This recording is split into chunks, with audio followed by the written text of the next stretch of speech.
Hi everyone, it's Zinara here. Welcome back to my channel. Today I wanted to talk about higher education and entering university and why this is the best time to do it. I received my master's degree in leadership in higher education, and I also got at the University of Wisconsin Madison last year. That's why I want to explain how the higher education sphere works and why this is the best time to enter and what are different scholarships that you can use if you don't have money to study on your own. I also used to work for the US State Department project called American Space, and I work closely with Education USA. It's a non-profit organization that helps students to get free consultations on their exams and on entering universities in the USA. They have their branches in dozens of countries, and now during the pandemic they also provide online consultations. So just find your branch on the Facebook page or in the Instagram, or they have their own websites, and please use this resource. I'll leave the link down below to the Education USA contacts, and I hope it will benefit you too. Use all the resources that you have there for free, and it will help you to keep being motivated and to get all the answers that you have from the credible sources. Because on the internet there is tons of information and not all of this information is true, so it's better to trust the credible sources like Education USA. So I think that there are two main reasons why this is the best time to study. The first one is that many universities got rid of the examinations requirements. If you had to pass SAT or ACT or GRE for universities, you don't need to do it now. So you can save money on passing these exams and you can save your time.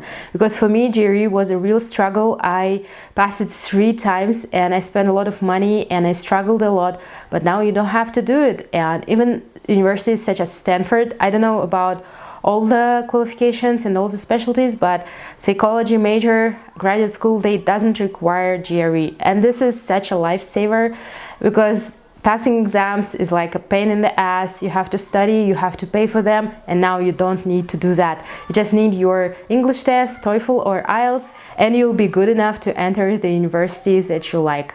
The second reason why this is the best time to enter universities is that competition will decrease tremendously and you will have a higher chance to enter university. Many people now are unsure of their futures, they don't want to study, and they don't have this willpower and clarity in their lives in order to study and enter the universities. So that's why it is your chance, and use it. While other people are not entering universities, this is your chance because the competition will be much less. And I know that there were news that Trump will limit the number of visas issued for international students, but it's all not true. You will be able to study, and after all, you are going to study next year. So if you apply this year, you'll be studying in 2021, and even if one semester you'll have to do online or whatever, you will get your degree anyways. So I think this is the best time, and you need to use your chance if studying abroad was your dream for a long time. And for people who think they can't afford it because they don't have money, I figured out 6 ways how you can fund your studies, and today I'll be specifically focusing on the universities and grants and scholarships in the US. The first and the best scholarships that I want to talk about is Knight Henessy scholarship at Stanford. You can apply for this scholarship and they will fund everything. Knight is the founder of Nike company, and he and Henessy, I don't know who he is, they issue 150 scholarships to people throughout the world to study master's degree in any chosen sphere. So you need to apply to the scholarship, and then you need to apply to Stanford, and if you are admitted to scholarship, that means you're automatically admitted to Stanford. I think this is the best scholarship because it funds everything. It funds your tickets, it funds your accommodation, it gives you a lot of opportunity and network, and you'll probably meet guys like Knight, who founded the Nike company, and I think it's the best scholarship. And I know that people from Central Asia and people from developing countries can also get it, because I saw the list of people who already got the scholarship, and there is a very diverse list, so anyone has a chance. I'll leave the link down below to this program, and you can search more for the requirements and how you need to apply them. The second opportunity is Fullbright. I know they close their applications right now, but you can try and enter for the next round. And this is also a great scholarship because it also covers all of your expenses, and I really love it because it even covers like the overweight of your luggage. I leave the link to the Fullbright also down below, and you can check out all the requirements, and it's all pretty basic. You need to write essays, you need recommendations, you need to answer some questions, make a profile on their website, and that's not a really big deal. The good thing about Fullbright is that they also fund your exam expenses. For example, if you're taking TOEFL, they'll pay for that if you go through the first round. The third one is UGRAD. It's for the undergraduate students who want to have an exchange semester in the United States. You can have a chance to study at university, again, with all of your expenses covered. This is a State Department program which allows you to have this experience of studying in the US. The fourth way to fund your studies is fellowships and assistantships.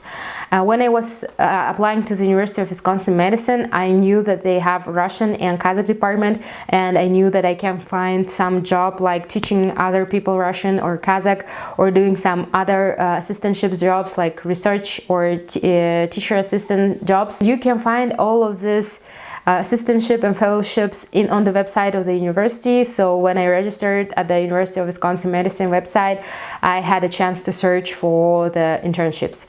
You apply for them separately, and it's also a huge competition, but many of these assistantships, they take away your tuition and you don't need to pay for that. And also you have a small salary to cover your living expenses and food. This is not as great as Fullbright and Henessy because you'll have to work, and sometimes it can be stressful to work and study at the same time, but it's manageable. I know many people who did this, and it's much better than paying $40,000 or $50,000 a year for your master's degree when you don't have this opportunity for fellowship or assistantships. It takes time to search for that opportunities, but also what helped me is that I had some friends who studied there, and they would send me some internal vacancies that are not posted on the website. So you can find some people on the LinkedIn, on Facebook, or maybe some of your friends study there, and you can use these connections in order to find these vacancies and apply to them and get a job there and get your tuition waiver and money for food and accommodation. The fifth opportunity is financial aid at the university. So many universities, they have their internal financial aid, and it's not for all the majors, but some majors propose that, and you can just search financial aid on the university's website and you can find what are the opportunities to fund your studies. Again, you need to write essays, you need to show how competitive you are, what you did in the past that make you to deserve this scholarship or this financial aid. It's also a great opportunity, and many people underestimate themselves, but unless you try, you won't be able to get it. So just try, and there is no penalty for trying. You could try and you could get it. And the final small scholarship for women, it's only money for the accommodation and food.